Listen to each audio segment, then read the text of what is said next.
دوستو آج ہم آپ کو لائے ہیں شاہی قلعہ لاہور دکھانے۔ آج کی ویڈیو میں ہم آپ کو شاہی قلعہ کے بارے میں وہ تاریخی حقائق بتائیں گے جو شاید آپ کے علم میں نہ ہو۔ دوستو باقاعدہ ویڈیو شروع کرنے سے پہلے آپ سے ایک ریکویسٹ ہے کہ وہ حضرات جنہوں نے ابھی تک ہمارے چینل کو سبسکرائب نہیں کیا ان سے گزارش ہے کہ ہمارے چینل کو سبسکرائب کر لیں، اس ویڈیو کو لائک کریں، اسے شیئر کریں تاکہ آنے والی ویڈیوز کی نوٹیفیکیشن آپ کو بر وقت مل سکیں۔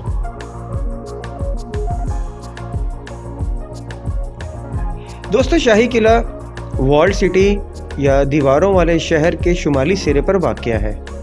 اس کا رقبہ 20 ہیکٹر سے زیادہ ہے۔ اس میں 21 قابل ذکر یادگاریں ہیں۔ لاہور کا یہ شاہی قلعہ 17ویں صدی میں تقریباً مکمل طور پر دوبارہ تعمیر ہونے کے لیے قابل ذکر ہے، جب مغلیہ سلطنت اپنی شان و شوکت کے عروج پر تھی۔ اگرچہ لاہور کے قلعے کی جگہ ہزاروں سال سے آباد ہے، اس جگہ پر قلعہ بند ڈھانچے کا پہلا ریکارڈ 11ویں صدی کے مٹی سے بنے ہوئے قلعے سے متعلق تھا۔ جدید لاہور قلعہ کی بنیادیں شہنشاہ اکبر کے دور میں 1566 میں رکھی گئی تھیں، جنہوں نے اس قلعے کو ایک ہم آہنگ تعمیراتی انداز سے نوازا تھا، جس میں اسلامی اور ہندو دونوں شکلیں نمایاں تھیں۔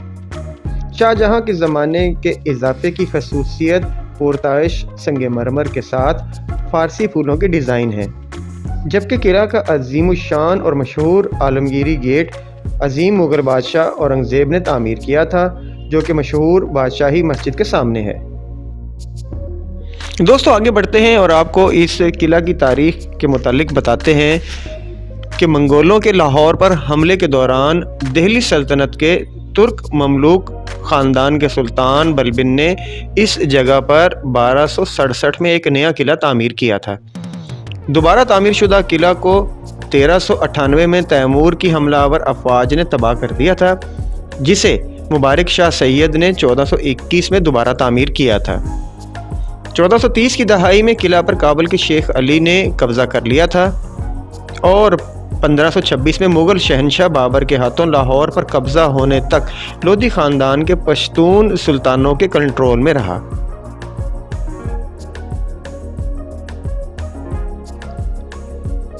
قلعہ کے موجودہ ڈیزائن اور ساخت سے اس کی ابتدا 1575 میں ہوئی، جب مغل شہنشاہ اکبر نے سلطنت کے شمال مغربی سرحد کی حفاظت کے لیے ایک چوکی کے طور پر اس جگہ پر قبضہ کیا تھا۔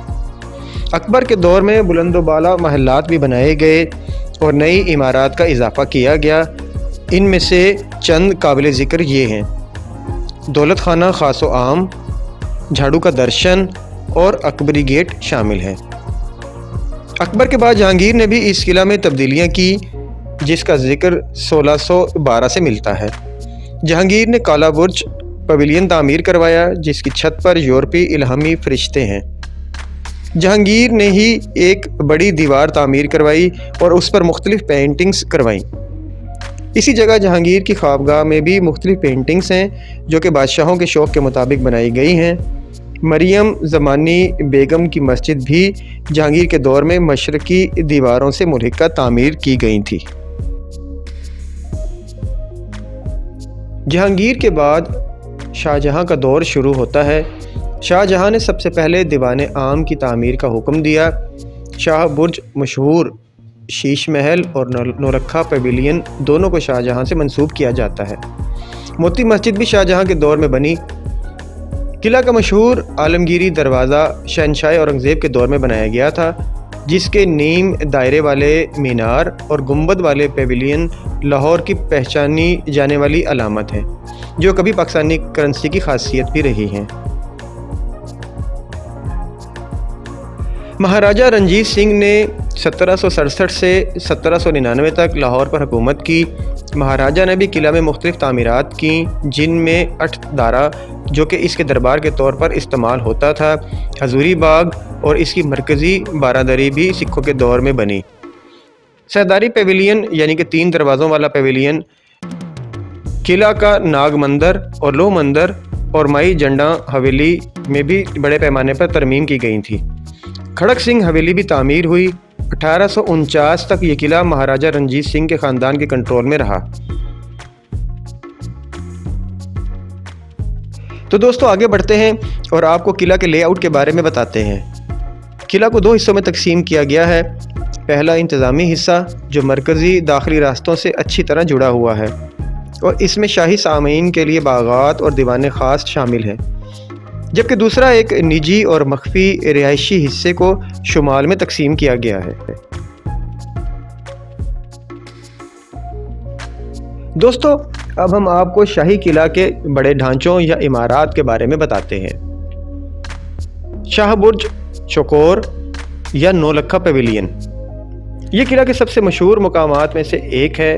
یہ شاہجہاں کے دور میں 1633 میں تعمیر کیے گئے قلعہ لاہور کا ایک شاندار نظارہ ہے، جو نمایاں سفید سنگ مرمر سے بنا ہے۔ سنگ مرمر اور خمدار چھت کے لیے جانا جاتا ہے۔ اس کی لاگت اس دور میں 9 لاکھ تھی، اسی وجہ سے اسے نولکھا کا نام دیا گیا ہے۔ تصویری دیوار یا پکچر وال، یہ دیوار پچی کاری کی بہترین مثال ہے۔ شہنشاہ جہانگیر نے بڑے پیمانے پر پکچر وال کی تعمیر کا حکم دیا، جسے قلعہ لاہور کی سب سے بڑی فنکارانہ فتح سمجھا جاتا ہے۔ شیش محل، شیش محل کو بے شمار عکاس شیشوں کی ٹائلوں سے مزین کیا گیا ہے۔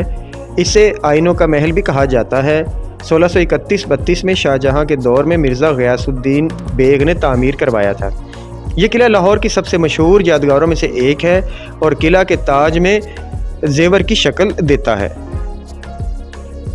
سمر پیلس، سمر پیلس چیمبروں کا ایک بھول بھلیاں ہے جو گرمی کے مہینوں میں رہائش گاہ کے طور پر استعمال ہوتا تھا۔ شیش محل اور شاہ برج چوکور کے نیچے واقع سمر پیلس ہیں، جسے پاری محل یا پریوں کا محل بھی کہا جاتا ہے۔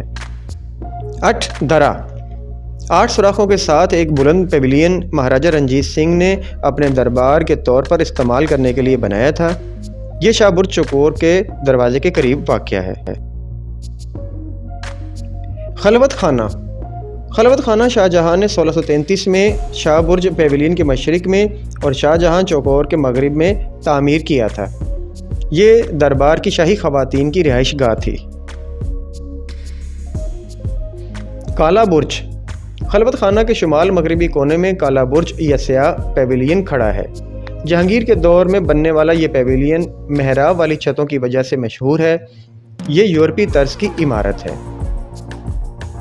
لال برج، خلوت خانہ کے شمال مشرقی کونے میں لال برج یا سرخ پیویلین کھڑا ہے۔ کالا برج اور لال برج ایک ہی دور میں بنے۔ یہ برج موسم گرما کے پیویلین کے طور پر استعمال کیا جاتا تھا۔ شاہجہاں کا چوکور، جہانگیر کے چوکور اور خلوت خانہ کے درمیان واقع چوکور کے ارد گرد عمارتوں کے مجموعے کو شاہجہاں کا چوکور کہا جاتا ہے۔ دیوان خاص، دیوان خاص وہ جگہ ہے جہاں شہنشاہ ریاستی امور میں شرکت کرتا تھا، جہاں درباریوں اور ریاستی مہمانوں کا استقبال کیا جاتا تھا۔ شاہجہاں کی خوابگاہ، اسے 1634 میں شاہجہاں نے وزیر خان کی نگرانی میں تعمیر کروایا۔ 5 سونے کے کمرے ایک قطار میں منسلک ہیں، انہیں سنگ مرمر سے سجایا گیا ہے۔ جہانگیر کا چوکور، جہانگیر کا چوکور قلعہ کے شمال مشرقی کونے پر واقع ہے۔ اگرچہ اس کا نام جہانگیر کے نام پر رکھا گیا ہے، لیکن اس کی تعمیر اکبر کے دور میں شروع ہوئی تھی، جو 1620 میں جہانگیر کے دور میں مکمل ہوئی۔ دیوان عام، دیوان عام کو شاہجہاں نے 1628 میں قلعہ کے ایک نمایاں حصہ میں جہانگیر کے چوکور کے جنوب میں بنایا تھا۔ یہ چہل ستونوں کے انداز میں بنایا گیا تھا۔ دیوان عام 40 ستونوں پر مشتمل شہنشاہ کا عام لوگوں کے ساتھ معاملات چلانے کے لیے استعمال ہوتا تھا۔ کھڑک سنگھ حویلی، رنجیت سنگھ کے وارث کھڑک سنگھ کی حویلی تھی۔ یہ جہانگیر کے چوکور کے جنوب مشرق میں واقع ہے۔ بعد میں اس پر انگریزوں نے قبضہ کر لیا، جہاں پہلی اور گراؤنڈ فلور بالترتیب کمانڈنٹ کوارٹرز اور گودام اور نوکروں کے گھر کے طور پر استعمال ہوتے تھے۔ فی الحال اس میں آثار قدیمہ کے سروے کا دفتر ہے۔ سحری پیویلین، سکھ دور کی سہداری یا 3 دروازوں والا پیویلین رنجیت سنگھ کے قابل اعتماد گورنر فقیر سید نور الدین کے دفتر کے طور پر کام کرتا تھا۔ مکتب خانہ یا کلرک کے کوارٹرز جو اصل میں دولت خانہ جہانگیر کے نام سے جانا جاتا ہے۔ موتی مسجد شاہجہاں کے دور میں ایک مسجد جو کہ عالمگیری دروازہ کے قریب قلعہ لاہور کے مغربی جانب واقع تھی بنائی گئی۔ یہ مسجد سفید سنگ مرمر کا ڈھانچہ ہے۔ اکبری گیٹ مغل بادشاہ اکبر 1666 میں بنایا گیا تھا، لیکن اسے اب مستی گیٹ کے نام سے بھی جانا جاتا ہے۔ عالمگیری گیٹ قلعہ کے مغربی سرے پر واقع عالمگیری دروازہ قلعہ لاہور کا داخلی دروازہ ہے۔ اسے اورنگزیب نے 1674 میں تعمیر کروایا تھا۔ اس کے 2 نیم گول گڑھ ہیں جہاں کنول کی پنکھڑیوں کا ڈیزائن اس کی بنیاد کو مزین کرتا تھا۔ یہ حضوری باغ کی طرف کھلتا ہے اور بادشاہی مسجد کا سامنا کرتا ہے۔ ناگ مندر یہ ایک سکھ مندر ہے جسے اس وقت کے حکمران رنجیت سنگھ کی بہو کھڑک سنگھ کی بیوی چاند کور نے بنایا تھا۔ مندر کی دیوار پر مختلف پینٹنگز بنی ہوئی ہیں اور اس کی چھت پر تربوز کی شکل کا گنبد بھی ہے۔ فی الحال یہ سائٹ عوام کے لیے بند ہے۔ مائی جندہ حویلی اس حویلی کا اصل نامعلوم ہے۔ اسے مغل ڈھانچہ سمجھا جاتا ہے، لیکن سکھوں کے وسیع اضافے کی وجہ سے مائی جندہ چاند کور سے منسوب ہے۔ یہ ایک 2 منزلہ عمارت ہے اور اس وقت سکھ گیلری میوزیم کی جگہ ہے۔ دوستو، ہم امید کرتے ہیں کہ آپ کو ہماری یہ معلوماتی ویڈیو پسند آئی ہوگی۔